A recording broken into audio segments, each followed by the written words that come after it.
Caution is advised. Hey everyone, welcome back to Board Games Unlocked, and today I'm doing my top 20 games, anticipated games of 2019. Yep, it is that time of year. 2018 is almost over, and 2019 is about to begin, and I am super excited for all the games that are going to be coming out. Here are 20 of them, and let's just jump right into it. With my number 20, which I can't really show you because I'm kind of cheating here. I am not 100% sure that this game will be coming out next year, but I do know that it is going to be, like, it has been confirmed that it's happening. If it's going to come out, it will probably be announced at one of the conventions, most likely maybe Gen Con, and then maybe it might be released at Gen Con, but I will show you what it is based off of, and this is why it's at number 20, because I don't know if it's coming out. But that is, that is Pandemic Legacy Season 3. So, number 20 is Pandemic Legacy Season 3. If you are new to the channel, or you've been watching the channel for quite some time, you have known that I have done a series for Season 1 and Season 2, so I am very much in love with this formula, even though throughout the series it seems like we hate it. That's just kind of my reaction towards a lot of things. Like if I'm playing a video game like Bloodborne or something, and I'm like, fuck, I fucking hate this game, and then, like, this game is bullshit, and then Kat, or my friend, do you even like this game? I love this game. That's kind of my relationship with Pandemic Legacy, so very excited for Season 3, but it could be a 2020 game. I don't know, but that's why it's on my note. If I knew for sure that this would be coming out next year, then it would be higher. But anyway, that's my number 20. Number 19 is a game that just got over a successful Kickstarter, which is Tales of Evil. Now, Tales of Evil, and I have backed this game. In fact, I am pretty sure that every single one of these, wow, every single one of these games were Kickstarter games. Damn. Yeah, I mean, there's not a whole lot out there. Like a lot of great games happen to come off Kickstarter, and that's not necessarily a bad thing, because otherwise we wouldn't be getting those great games, possibly. But anyway, number 19 is Tales of Evil, which is kind of like that Goonies kind of investigation game where you members of a group of kids called Pizza Investigation. You are basically going to a haunted house, and then you were like, haha, yeah, let's go there, you know, we're friends, and then I've heard it's haunted. Come to find out that it is haunted.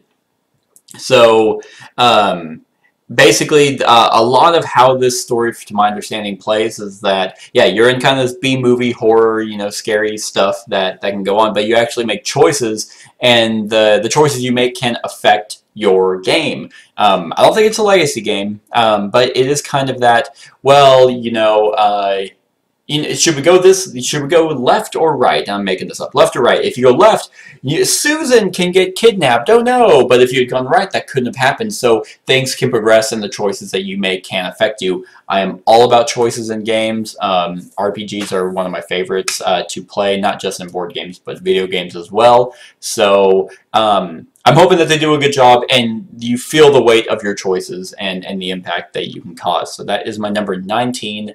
Tales of Evil. My number 18 is a game that I've been waiting on for quite some time called Cine Tempore. And here's the problem that can happen with Kickstarter. I backed this quite some time ago. And sometimes your tastes can change in games before the game that you backed previously can come out. So it's like, oh yeah, like a year ago, this sounds awesome. And then it takes 2 years to come out, and you're like, wow, I don't like these kinds of games anymore through various reasons. So, but and it's a cooperative game in which 1 to 4 players face the game's AI as part of a campaign which guides them to 3 different endings. So it's kind of like, I mean, it's definitely sci-fi. Let's look at some pictures here. This is one of the reasons why I like doing it through my computer, except it's super slow, just because I have a shit ton of tabs open. But yeah, so you have these amazing miniatures, like this badass like armored miniatures that you are portraying, going throughout this world, trying to fulfill the campaign objective. And I'm all about campaigns. I'd like to back them. Whoops, Cine Tempore. Let's go back. And then, yeah, it says 2018. A lot of these games actually do end up saying 2018, but either it was announced and I haven't gotten my copy because I backed a lot of these games. In fact, I backed all of them. So that may be one of the reasons why I'm excited. But each mission has an objective that needs to be successfully reached to determine whether or not a territory has been conquered and whether or not new sectors can still be explored. So the final mission taken on by players will radically change their destiny. So it just seemed like a very awesome world to plunge myself into. 39 miniatures, 4 of which are heroes. I mean, I mean, Kickstarter extras and all that. It just seemed like an interesting thing. Once again, choices that can happen and a campaign system where your characters are going to level up. So who knows? Like, it's a unique world that I wanted to be thrown into. So that was my number 18, Cine Tempore. Number 17 is a game that also ended recently on Kickstarter called The Everrain. Once again, a campaign-style game about a world that is flooded, or drowning is what it says here. When the Everrain began, no alarms were rung, no calls to action were cried, but as the weeks became months and months flowed into years, it became apparent that the rain would not stop. This is interesting. Like, and it seems to have kind of a Cthulhu-esque kind of a feel to it. So, as most of you know, I am a huge fan of anything Cthulhu, as you can now see, which I can show you. I just got a new tattoo with Cthulhu on my arm, and there's a little ship. So the Everrain kind of has that exploration sense that you are basically on a sea, or like sailing. You're sailing, and then there's this dealing with events that are happening, creatures, Cthulhu-esque creatures that are going on. So at first we knew not of the cause of the Everrain, but it's since become painfully apparent that the old gods of the ocean have awoken and they are angry. So, it's a cooperative exploration game where players must each assemble their own motley crew of spirited mariners and take the dark seas of the world, drowning under the curtain of an endless and oppressive storm that threatens to drown the world. Once again, this is one of those things that it was a very interesting idea. Mechanics could be really cool, especially having your own pirate crew. That sounds pretty badass. And dealing with Cthulhu. So here's the thing about Cthulhu, since it's open source, is at this point you can't just do Cthulhu just for the sake of Cthulhu. You have to make it interesting. So I think having a like this Everrain kind of idea could make it very, very cool. Yeah, it even says each player begins with their own ship and a skeleton crew, but more experienced crew can be found in the darkly lit taverns of Port Town, saved from shipwrecks, and even be rewarded for completing quests.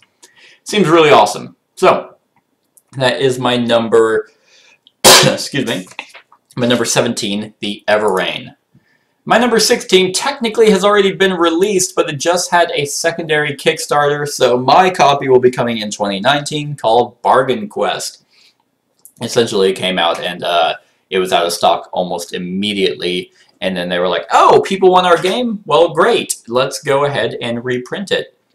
So this one is also interesting because you are not adventurers. You are the shopkeepers trying to get adventurers to buy your stuff. So it even says a game of adventure and capitalism.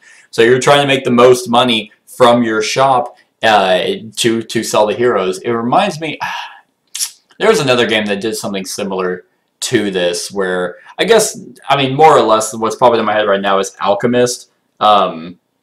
Oh, there's another one, Forge War, I think is what the other one was called, the Euro game. But Alchemist, you are making potions, and then you can sell them. At a spot on the board, you can sell them to adventurers, but that's kind of just one of many things you can do. Forge War, I believe, is you are the blacksmith making these legendary weapons, getting the resources and making them, and then you are selling them to the adventurers. But in Bargain Quest, you already have a shop, and you must draft items and then secretly choose which items to place in their windows to attract wealthy heroes to their shops. Seems very whimsical, can be cutthroat, and you're just kind of like, it just seemed like a fun, light game. and especially with card drafting. Once all heroes have been equipped, they battle against monstrous threats, earning money and adding prestige to whichever item shop they most recently visited. So and that's where the adventure comes in, is you're like, yeah, hey, I sold him that sword that killed the beast that was ravaging our town, so yep, come to me. I really like that idea. Technically, I am cheating. I guess the original came out in 2017, but the secondary edition and the Kickstarter one will be in 2019. So that is my number 16. My number 15 is yet another Kickstarter called Moonshiners of the Apocalypse. A lot of these games, and here's the thing, is a lot of these games, in fact, I think every single one of them are, well, not every single, most of them are you're put into a world that is going to be undone. That hasn't been done is what I meant to say. So whenever whenever I'm looking at games, I'm looking at something where it's like, at this point, I look at my shelf and I'm like, okay, do I want, like, can I put this on here? Will I play it? Or will I look at other games on this shelf and be like, no, I'd rather play that over this one because it has to be a unique theme or unique mechanics or whatever. There's a lot of variants that go into why I keep games now, but it's no longer just, I'm going to keep this for the sake of keeping it. I have to have a reason why, because I constantly am playing games. So, Moonshiners of the Apocalypse was one of those reasons. The not-so-cooperative mashup of town-building 4X game for 2 to 4 players with a tad of dice combat. In other words, Moonshiners is the one game you need to stay away from if you worry about dark humor, morally questionable choices, and drinking with your enemies until they pass out. Well, if you've heard me talk about it in any of my other videos or darker-themed run-throughs, I can distinguish the difference between a game and reality, so there's not really going to be any theme or mechanic that I'm going to be like, nope, that's too much for me. That's just my personality. But post-apocalyptic 1920s, you complete over exploring and rebuilding the deserted shanty town. Explore and discover, scavenge resources, and build houses for poor survivors. All of this while fighting off the hordes of disgruntled crowds that roam the town, while the sole purpose of messing with your precious achievements.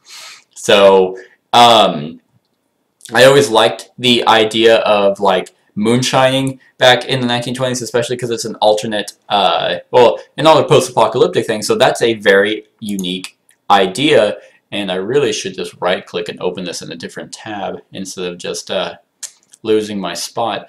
But yeah, it seemed like an exploration resource, like it said 4X game. I think that's an interesting idea, because if it's a Euro game, then you can make cool themes around Euro games, and that's perfectly fine. Feudum, for example, is a wonderful theme surrounding a very solid Euro game. And then, I mean, Anachrony, or the newest one, Vindication. You could make these kinds of games that aren't just trading in the Mediterranean, or just, hey, I'm gonna conquer this land just to conquer it. So Moonshiners was something that I was like, wow, okay, that's an interesting theme. And it seems pretty solid too, so I am very excited to check it out. So that is my number 15, Moonshiners of the Apocalypse. My number 14 is definitely going to be controversial, because as I just said, I do not care what the theme is as long as the game is good. So if you haven't already guessed, my number 14 is Hate. And I had not seen this before, so before I talk about this game, this rating right here cracks me up. 6.7. It's like, wow, that's amazing for people who haven't even played the game. So, like, I was looking through the the comments on that, because I knew once people are like, what? It's all about murdering babies, which, yeah, in real life is fucked up. But if it's not real life, it just, like, I was like, okay, well, let's go to the number one, you know, things. It's like, oh man, have you guys played this game? Oh, you haven't? Oh, it's simplistic gameplay, luck-driven game that allows you to torture and kill women and children in huts. Great game. Man, have you played it? Who knows? He might have. This one was the best one.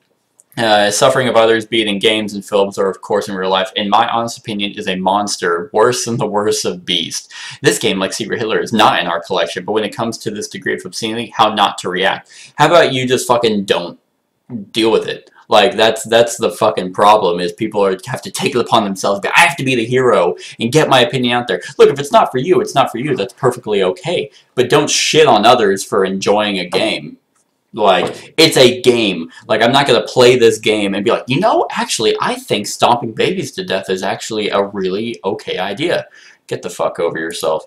Anyway, sorry, that was a rant. Hate was, and once again, this is a theme that I thought was, okay, wow, this is super brutal. This is unrelenting.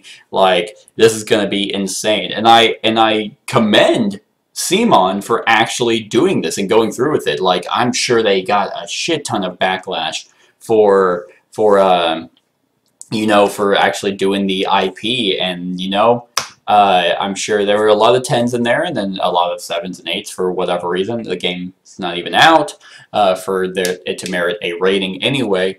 But yeah, like, people like what they like. I mean, it allows them to experience something that, you know, hey, life sucks. So, I mean, yeah, the opening description is pretty gruesome. They raped their mother, the earth, and bound her with sorceress chains. The moon caught fire, the sun froze. In the veins of the world, her lifeblood choked to dust. The oceans boiled to miasmas that clotted the skies, rocked fanged up from the stubble of dying forests. As she began to rot, her creatures, her children, survived as best they could, tearing at each other, prowling in her fetid hollows, breeding abominations. Feasting on her, fungi and molds become sentient. So, I mean, that's just the very beginning. Yeah, no, this is a very brutal game. Like, it is just appalling and just disgusting in all sense of the word. Morbid, and it just seems something that I thought was cool. You have your faction that you will grow and upgrade to gain these abilities to go out and fight. It seems, I'm pretty sure this is a like, kind of a skirmish game, which I tend to stay away from, like, mainly because I hardly ever get them to the table, and who knows, I may end up hating this game for mechanics alone. I'm not going to hate it for the theme, but who knows, I also may never get this played. My friends might be like, yeah, this is a little much for me, and that's okay. But they're not going to sit here and blame and judge me if I'm like, no, I think this game's great. So I'm very excited. I mean, it's Simon, so the miniatures and the gameplay is probably going to be similar to their other ones, but I thought I'd give it a shot. Anyway, that was a long rant for my number 14 on Hate. Sorry, I had to get that out there. Now, on to my number 13 is Detective City of Angels. So, this is interesting that this is coming out a year after Chronicles of Crime and Detective, a Modern Crime board game, because those two games were absolutely phenomenal. And if this had came out this year, I think it would have been kind of like lost in the weeds from the other two. But since it's coming out next year, and I believe it's actually coming out early next year too. I'm anticipating my arrival anytime. But Van Ryder Games, they have done, I believe they did, oh god, they did The Big Score, I know that, and I don't believe they did Sword Crafters. The Big Score was the one that was popping off on my head, off the top of my head. But set in the dark and violent world of 1940s is a game of mystery, deception, and investigation. Most players will step into the shoes of LAPD homicide detectives, hungry for glory and willing to do whatever it takes to successfully close the case. So here is what's interesting about this game. This is not cooperative, to my knowledge. I'm sure I think there's a cooperative variant or option to play this game. But to my knowledge, you are in the 1940s and you are a corrupt homicide detective, and you can actually learn something by talking to a person, and you can withhold it from other people to gain an edge into solving this case. I'm assuming you guys maybe work for the same, you work for the same police department, trying to make, like I said, make a name for yourself. So even if that means intimidating suspects, concealing evidence, and hiring snitches to rat on their fellow detectives. One player, however, will take on the role of the Chisel, whose only goal is to stall and misdirect the detectives at every turn using bluffing, manipulation, and often outright lies. And with these kinds of games, I love these detective games. Sherlock Holmes, Consulting Detective, Mythos Tales is, like, Sherlock Holmes is probably kind of at the bottom at this point, just because so much has, grew upon it. But with with Sherlock Holmes, at least it laid that foundation, but I still love them. Then there's Mythos Tales, which is just Cthulhu Sherlock, so I love that. Then Detective and then Chronicles of Crime, those two are just absolutely phenomenal. They kind of killed Sherlock, even though I still love it. Detective, City of Angels, these kinds of games have to also do something different, and this kind of like trying to solve a whodunit or a murder mystery, or whatever the objective is, but being competitive, that's a kicker, because all those other games are cooperative. Very excited for this. What does it say? Includes separate detailed casebooks for both the detectives and the chisel. Each crime is a carefully constructed puzzle that can unfold in a variety of ways depending on how the detectives choose to pursue their investigations. Love it, love it. I'm very excited. So that is my number 13. My number 12 is a game that I did not pull up for whatever reason. But it's a game that is technically a second edition from a different company, though, that I'm very surprised, because the main guy, I believe the designer, was harassed so much based off, I think, just issues he had with his Kickstarter that I believe he quit board gaming or designing, but he came back, and that is Project Elite. Now, I don't know if he had anything to do with this one. But Simon picked this one up, and Project Elite is a real-time game where you are just trying to defend bases from a horde of monsters. And one, I love real-time games. Two, Simon, even though they don't do everything that is extravagating, and they're starting to be kind of a cash grab Bethesda-esque company, I think that they'll do right by this one, because at least the games they make are designed well. They're just not all for me. So Project Elite is a real-time, like I said, real-time. I love real-time games. I just love that adrenaline rush, and this is all real-time. There's no, okay, well, here's 5 minutes of real-time and then 20 minutes of not. It's like, nah, from what I've seen, this is just all intense. Like, you're just trying to roll these dice to be able to move and then shoot and get all these, awesome weapons, awesome abilities to, just mow down and kill these boss monsters and this horde. I anticipate some expansions, but very excited for Project Elite, which is my number 12. My number 11, which is technically the honorable mention or would be an honorable mention to a top 10 anticipated games, is Seventh Cross! So, a couple things. One, I love Level 99 games. They have not made a game that I have disliked, that I have played. So, I love this company. I love BattleCon. Exceed is a fine game. I don't have it anymore because I'd rather play BattleCon, but for those who like card games, Exceed is phenomenal. I still have Pixel Tactics, very innovative game. Not intuitive because it takes quite a while to teach someone it, but love the idea. Noir Automata is a blast. So, Seventh Cross, and this, I'm assuming, this might actually not even make 2019, but because I know it's going on Kickstarter early, it's either January or February. It might just make the cusp, but as of right now, I'm anticipating 2019. But here's what makes this is what stood out to me. One, 1920, beneath the surface of society. It's basically a church, and I believe, I don't know if this is an anime series or a manga series. Either way, I also like games that have that anime kind of feel. Take on the church hunter, sworn defender of the world against the forces of darkness. Could have sworn I saw something about Helsing, like Van Helsing, but maybe I'm missing it. Anyway, this is what got me. Seventh Cross is a roguelike exploration game for 2 to 6 players that combines elements of paragraph adventure games like Tales of Arabian Nights. Okay, Tales of Arabian Nights, I love that book paragraph thing, and this looks like it has game in it.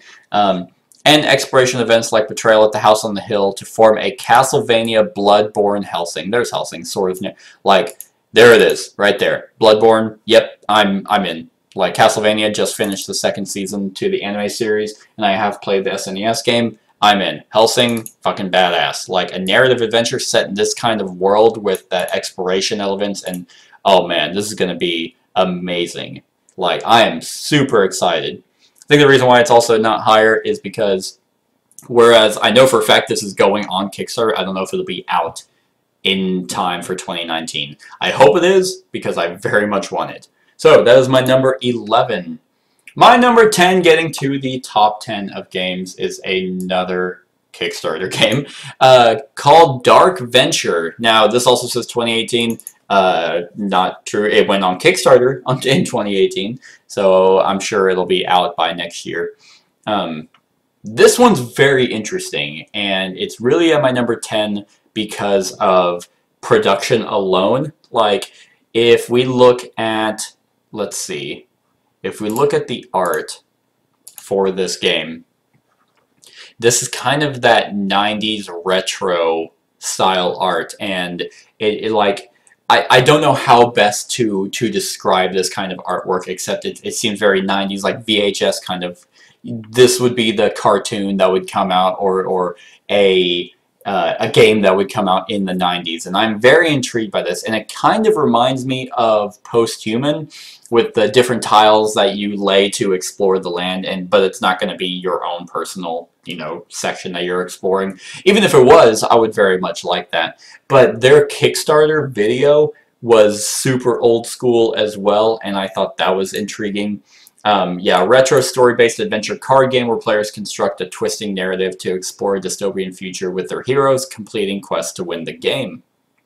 So, it just seems like another exploration game in a world that I very much want to explore. From writings found on the deceased body of the hero, Torgon the Hunter, we are the new rulers of the earth, and this is our struggle against one another. We venture into the darkness, the uncertainty, ambling through the ruins of progress every day. So, you maintain a hand of location, item, and character cards, playing them on their turn by spending action points. Locations are played and attached to the map. So yeah, it just seems like there's a bunch of variants here, it seems. So cooperative, competitive, and solo. So that could be nice. And I don't know. I think the idea of an exploration card game is awesome. So you have these location cards that you are playing, as well as, items and stuff, and just having adventures. I'm very intrigued by this theme and this artwork, and just how they end up doing this, because a lot of these games, like if you want a kind of a story-based exploration game, you're getting big games. You're getting games like Folklore or Gloomhaven or what was another one? Seventh Continent. Well, Seventh Continent is an exploration card game. But they're still really grandiose. This one might still have that feel, but in a smaller case. So Dark Venture is my number 10. My number 9 was a game that was very successful on Kickstarter, called Tidal Blades: Heroes of the Reef. So, once again, this was a game that just had a bunch of expansions, a bunch of stretch goals, and it is set in a world that I want to, dive into. So, let's see, 15 years since the Great Battle, 15 years since the Arcanists from the Citadel of Time made their terrible choice and created the Fold. 15 years. So basically, there's, the Fold, where just creatures are coming through, and you are heroes of the Reef. Funny enough, is what I didn't even notice that. You're heroes of the Reef trying to defend it off. So it kind of has that Aeon's End feel, not by, gameplay, but that, okay, well, here's a bunch of creatures coming at us, and we are trying to defend our home. So, I have seen this played, and it seems like a very, and this is not cooperative to my knowledge. I believe it's competitive, where you are trying to do your best to get as much points by killing a bunch of monsters, leveling up your heroes, doing all these actions throughout the town. So, each player takes the role of a young hero competing to be named Tidal Blade. The tournament takes place over 5 days and nights. By gathering the needed resources, signing up to compete in challenges, and timing your arrival at different islands, you can make the most of your hero's turns. So, each day you'll send your hero to take actions on different locations. And to my understanding, the way that they do these actions are very unique. And let's see. So you can't do everything in this kind of game, and I believe it's kind of like dice placement. You have your dice that enable the actions that you can take. Here's one of the characters, Dust, and these are the different attributes that you can increase, which will help you do other actions. I mean, this list before I even made it was, I didn't even think it was going to be that kind of just more world building. So Tidal Blades, Heroes of the Reef just had so much, and they did something throughout their campaign with their updated emails where they did like backstory on characters or events, and Deep Madness did the same thing. So they get you excited for the world. So Tidal Blades is one that I am excited for, so that's why it is my number 9. My number 8 is not really a controversial game because, you know, it's not about killing, you know, innocents, but this one is very intriguing because I don't know if I'm going to like it. I'm very intrigued, and my number 8 is So Long My World. In So Long My World, humanity is dying, that's it. Only a few hours remain before human existence wanes forever. This seems like it's going to be a very, very depressing game. Like, I commend them for making a game like this. No one likes to make a depressing game where you have to come to grips with mortality. I mean, it even says the cost is still unknown, and no matter how you struggle, your life will soon come to an end. With only a few hours until your departure, what are you going to do? A whirlwind of emotions rushes through you, and a glimpse of self-awareness blossoms. Will you be able to discover who you really are before the end? Simultaneous action selection and card drafting, love it. Love those mechanics for 1 to 5 with a unique art style and immersive emotion theme. Let's see. You choose amongst vision cards, people and places you may visit before the end in order to gather feelings in the form of tokens and use them to discover your true self by playing remnant cards. Choose wisely how to spend your final hours. Will you search to warm your heart as you wait for the final moment, or will you descend into the depths of darkness by following destructive desires? So the clock is ticking and hours are running out fast. Are you ready to face yourself? I mean, it's a card game with, yeah, like the art on it is very intriguing because I don't know how to describe it, but damn, like it seems really cool, like that black and white kind of computerized art, I guess is how I would explain it. There's some card artwork. Yeah, it seems very black and heavy, but they captured the detail in it. Oh, I was hoping it would actually zoom in, but it didn't. It captured the detail on this, and it kind of, here's what it reminds me of, kind of. Very kind of, but because there's these icons and you're trying to you're trying to deal with emotions throughout the game, and probably in real life. It kind of reminds me of Fog of Love, except the complete opposite. Because in Fog of Love, you're trying to make a relationship work, and you're dealing with things that you probably can deal with in real life. And this has that impact. Like every day you have to, or you don't have to, but you can think about mortality and how do you want to live your life. Live every day like it's your last. Yada yada. So there's a reason why I don't think I'm going to like this, because it might be too depressing for anyone to play, even myself. But once again, I think the gameplay will be solid, and if they can grab that theme, instead of just playing cards just to play cards, then I think it could be very successful. So Long My World is my number 8. Now, on to my number 7, which is just something that I think the video was very well done. I just got done backing it, and that is Reichbusters, Project Real.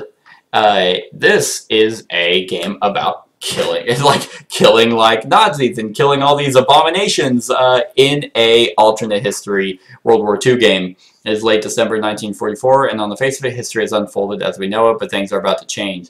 Nazis have discovered the source of Real that has been brought back to the Reich for study. It's either Real or Friel.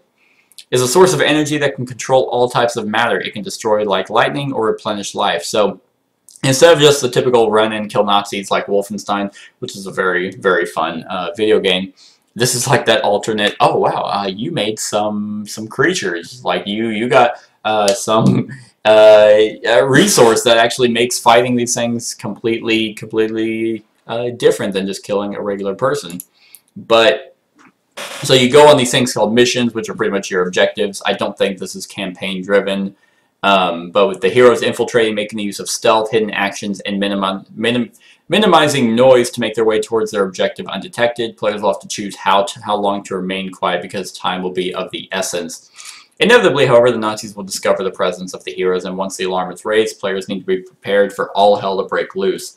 I just think it's going to be very action-packed in a world that, once again, is untouched. So, hey, great, we are this ragtag group of people that are experienced. Like at the cover, you have this massive gunman, you have a sniper, you have probably a medic, grenades, a supply person, that you have to work together to be able to not die and succeed the mission. Let's see. While remaining hidden, players can choose the player order, and on their turn, players can take a number of actions, including moving, fighting, drawing, picking up items, and interacting with board elements. Each hero also comes with exciting feats, which can be used to turn the tide or secure the crucial objective fight when you need to. I mean, in all reality, this is like the mechanics are probably nothing new. They're going to sound like, oh wow, I've played this type of game before, and I'm sure we have. But this world is what's going to make it cool. The miniatures are what's going to make it cool. The combat can make it cool. Custom dice will be used to decide the outcome of attacks, defense, and the impacts of noise created by players. So that stealth aspect is also very interesting, because I can't really think of any games off the top of my head that implement stealth in a game. So that might actually help in certain situations, might help you play out each mission completely different, and the types of enemies are going to be unique because of the vril that will probably morph them or make, you know, the enemy, oh hey great, we killed him, nope, he had a resurrection vril or whatever. You can just, the sky's the limit with how they want to play out these missions. And it was on Kickstarter, so there's going to be a lot of stuff, and I'm very excited for it. So that is my number 7, Reichbusters. My number 6 is a game that I don't believe it is out. I can't remember if it was released at Essen or if it was just there to play, but that is U-Boot, the board game. I've been very excited for this for a while, and if it was released at Essen, then I'm going to be furious because I backed this on Kickstarter. I actually believe this is on its way. But I don't think it's actually going to get to my house before 2019. But essentially, it's a fully cooperative real-time tabletop game while you're on a World War II submarine, or of World War II submarine warfare.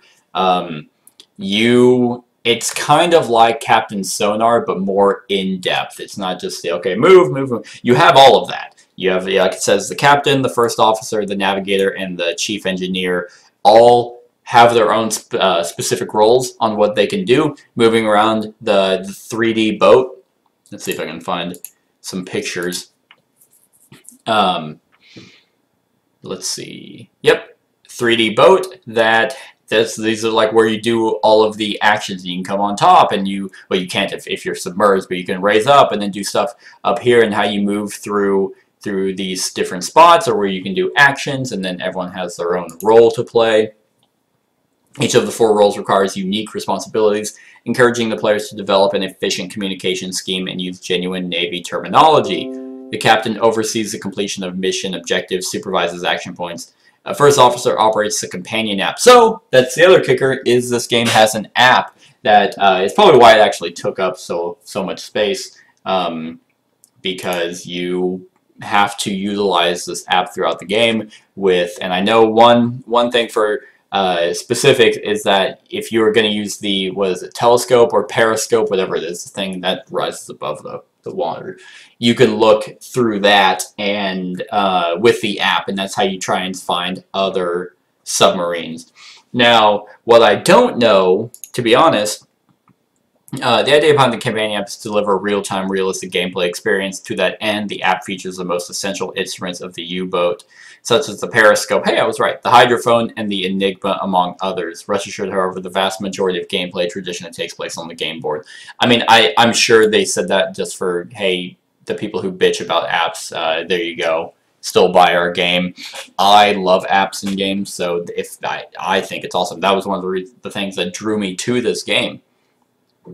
So Navigator steers the submarine by setting its course in depth. The chief engineer who is responsible for the engine repairs and other mechanical implements. So I just gonna think it's gonna be a very in-depth Captain Sonar. And Captain Sonar is a blast to play. So yeah. So I don't know how. Oh, here it is. Quick skirmishes through full combat missions to an all-out campaign. So great. So if you want to play a quick skirmish, you can. Combat mission, great, or a campaign.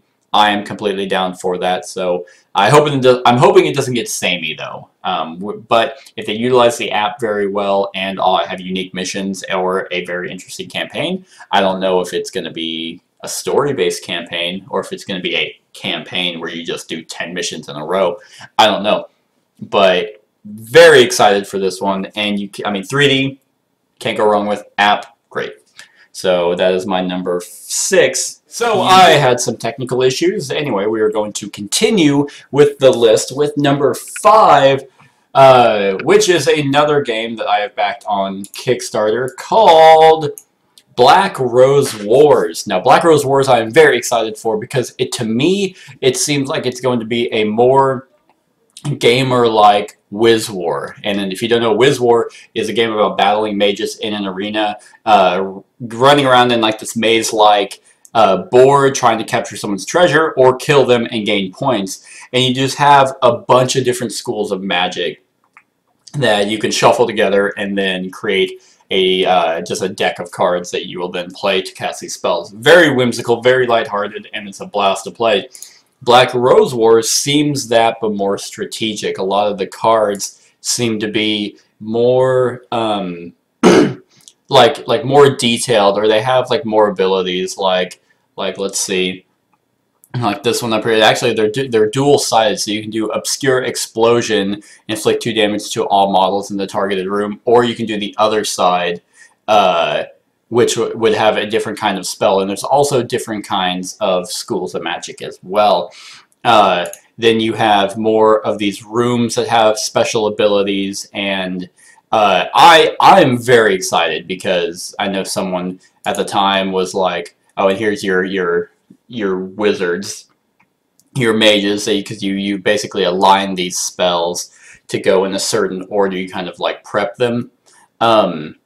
But I remember someone goes, it looks like a convoluted Wiz War, and I'm like, no, it's just not a simplistic game. So I'm very excited for Black Rose Wars. I love anything with magic. The Dueling Wizards theme always does it for me. So that is my number 5, Black Rose War. My number 4 might have something to do with the fact that it is from a YouTuber that I very much like. I love most of his videos. And he's kind of dabbling in an area that he says he's familiar with, except his content on the channel doesn't ever do like prove that, and that is Street Fighter the Miniatures game. Joe Vargas is the guy that I watch. He's the Angry Joe Show. But Street Fighter the Miniatures game just has so much content into it, and it seems like it is a labor of love that they put a lot of thought into this. It kind of reminds me of like BattleCon or Exceed, but a kind of a, they say miniatures game, but not really. I mean, there are miniatures, and these miniatures look amazing. They look, if they can produce the quality like they're showing here, then it's going to be fantastic. I love the elements and the aesthetics of these miniatures. The paint job looks really good, but who knows if they can pull this off, because they have like, I'm pretty sure they have almost every Street Fighter character. But what's neat about this one is it's not a 1v1. You actually do have boards that you fight on, and you actually, every character has their own unique deck of cards that, you know, accommodate for, you know, how they actually fight in the video game. I think it's going to be awesome. I'm kind of biased because I like the show, and so I definitely wanted to support him, because if he can succeed here, then I know he wants to do Mortal Kombat as an IP. I know there's another one, Dragon Ball Z, he wants to do. So if this can succeed, then they can do those. But I'm hoping that if they do those, it's not a reskin of this game. Like Mortal Kombat plays the exact same way, but it's this.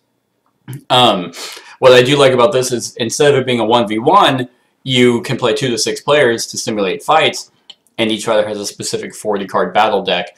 with dice rolling and stuff like that. So some people might not like that. I mean, I bitch about dice, but it's mainly in the moment. But I do like having dice. You might be like, well, how do you stop someone from ganging up on you? It's like, well, apparently they have tokens that like basically build up a meter if you are getting hit all the time. So you're just, if you gang up on one person, then they're just going to come back and just unleash this devastating attack that'll just make you a target. I'm stoked for it. I went all in. I have everything, or I will have everything for it. So yeah, it could be really, really cool. So this could be my number 4, Street Fighter. Number 3 is a game that I have actually played at Gen Con. I got to play a quick demo and meet the designers. So that was awesome. And that is Solomon Kane. Once again, a kind of a grim theme here. One I'm not all too familiar with. Like, I'm not like the biggest fan of Solomon Kane. However, this game is phenomenal. It's a cooperative game where you play the virtues of the cardinal virtues, courage, prudence, temperance, and justice. You do not play Solomon Kane at all. He's kind of an AI, almost like, if you know the game Unicornus Knights, he's kind of has a one-track mind. I'm going to do this. And you are trying to get him to do things that benefit the story. In each mission is kind of like set in like 3 tiers, to where how you perform in 1 affects 2, and how you perform in 2 affects 3, and it kind of goes like that. So the choices you make will actually impact you later on in the campaign. So I think that's really cool. It does kind of a dice action placement kind of thing. So the dice that you roll, you can use to do abilities of your virtue, but you can also help out each other. So you guys want to coordinate the dice pool to do the best possible move, and I think that is solid. Very much like the world, the miniatures look awesome, the story looks really, really cool, so I am very excited for Solomon Kane. Yeah, narrative adventure board game featuring exceptional. Yeah, the minis looked awesome, and some of them were painted, so he was nice enough to, they were in a display case, he was actually nice enough to pull one of the miniatures out that was painted and bring it out for us to play with, and we were all very like careful not to like mess with it. Yeah, Howard's famous Tales of Puritan Avenger, the core box allows players to tell their own versions of the Rattle of Bones. I don't know anything about that, but if they do a good job with the storytelling, then I will become a little bit more familiar to the Solomon Kane world, which I'm very excited about. So that is my number 3, Solomon Kane. My number 2, technically, I feel like the Dice Tower had already got their copy, lucky them, but I have not received my copy, and I don't foresee it happening in the next 6 days. So it's my number 2. My number 2 was actually going to be Aeon's End Legacy. However, I actually did receive my copy before the end of the year, so it's no longer my number 2. My number 2 is Nemesis by Awakened Realms. And Awakened Realms is a fantastic company. Like, every game of theirs looks like it's an IP that has been touched before, so that's awesome. And their games are super solid as well. I didn't care much for Lords of Hellas, but I know a lot of people did.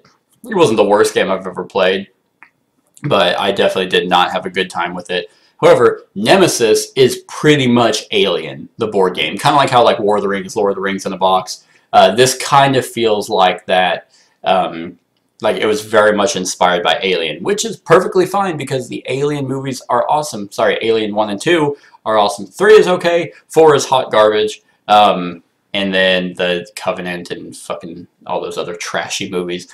But a 1 to 5 player survival sci-fi game where players are woken up from hibernation as a crew of a spaceship. Goal of the crew is to find out what is causing this failure and fix the situation to safely return back to Earth.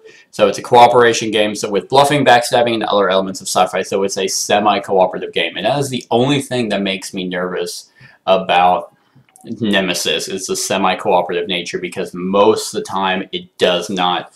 Games do not do it well.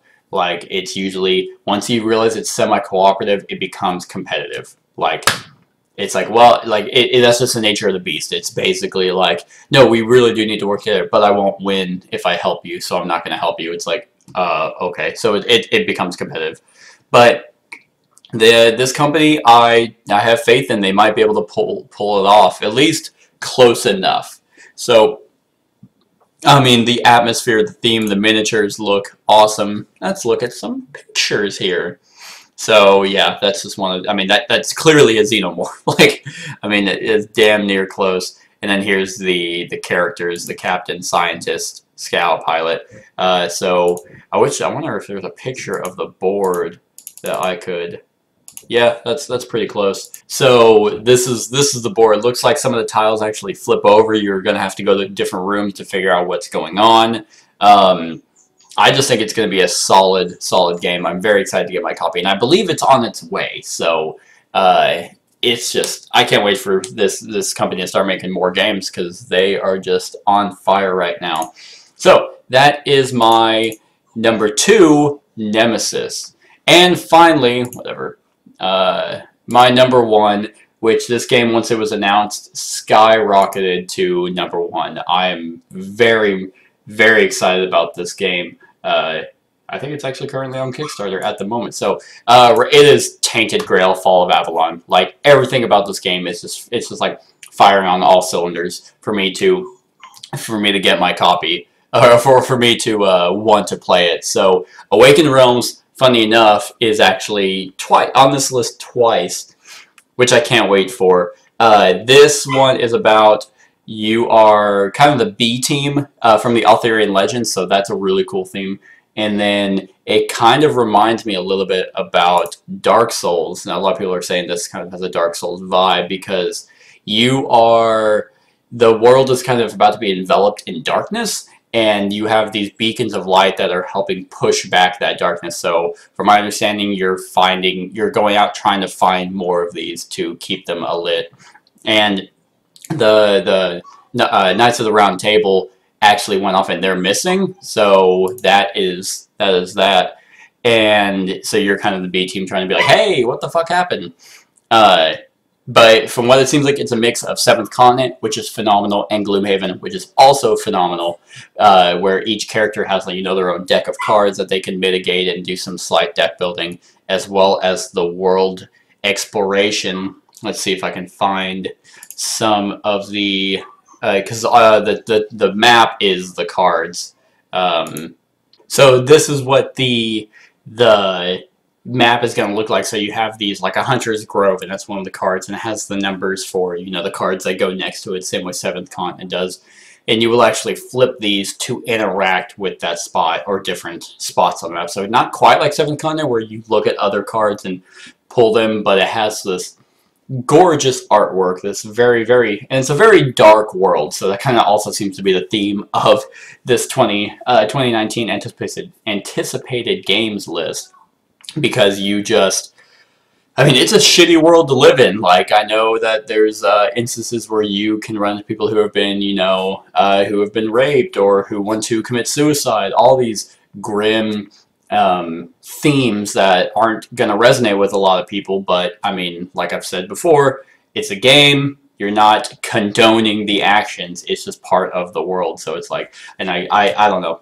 I very much love the idea of this theme, like the exploration aspect of it, the storytelling of it. It's going to be awesome, and I have seen some gameplay videos of it, and then here's some of the characters. So you have your management on magic, and then experience, as well as like your stamina and stuff like that. And then you also have these traits like empathy and caution. Obviously we can't see what that one is, but you kind of have to balance your traits as you kind of build this character. So Tainted Grail: Fall of Avalon, I cannot wait. I'm hoping it comes out next year. Actually, let's see if when it's scheduled to come out. I have my Kickstarter stuff over on the side. It is saying estimated delivery August of 2019. So, yep. I want it. I want it now. But that's it, everyone. That is my anticipated games of 2019. 20 of them. And let me know what games that you are excited for coming out next year. I think 2019 is going to be a phenomenal year. I think I'm hoping all of these games pan out because then it'll make the top 10 even more exciting to make at the end of the year. This actually ends up coming out on Christmas Eve. So Merry Christmas, everyone. I hope you enjoyed this list. But other than that, like, comment, share, and subscribe, and have a wonderful whatever time of day it is for you. Hey everyone, thanks so much for watching this, and if you like this video, then click the subscribe button below to enjoy any video that I put out. And right next to that subscribe button is a little bell. Click that so you get notified of whenever I actually upload these videos.